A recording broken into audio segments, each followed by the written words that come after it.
वाटतं? ताई, लांजा राजापूरच्या आरोग्य व्यवस्थेबद्दल आपलं काय मत आहे?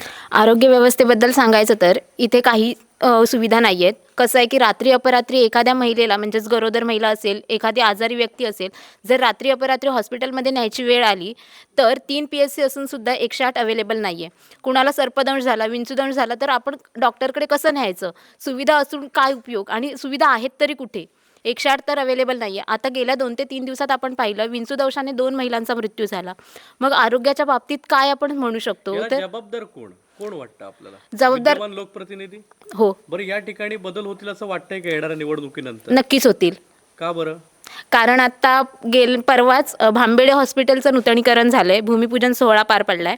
त्यानंतर इथून 15 मिनिटावर ओणीमध्ये मल्टीस्पेशालिस्ट हॉस्पिटल सुरू होते आणि मला वाटतं किरण सामंत आणि उदय सामंत यांच्या येण्याने ते अजून सुधरेल आणि भैया सामंत जेव्हा आमदार नाही आहेत तेव्हासुद्धा एवढ्या सुविधा आपल्याला मिळत आहेत.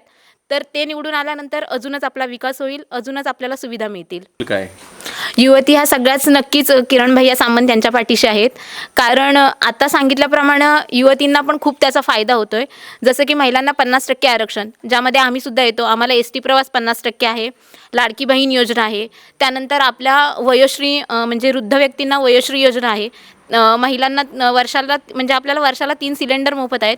त्यामुळे नक्कीच महिला आणि सगळ्याच भैयांच्या पाठीशी आहेत. येत्या 20 नोव्हेंबरला धनुष्यबाण या चिन्हा समोरील बटन दाबून किरण उर्फ भैया सामंत यांना प्रचंड बहुमतानं विजयी करा. लक्षात ठेवा, आपली निशाणी धनुष्यबाण.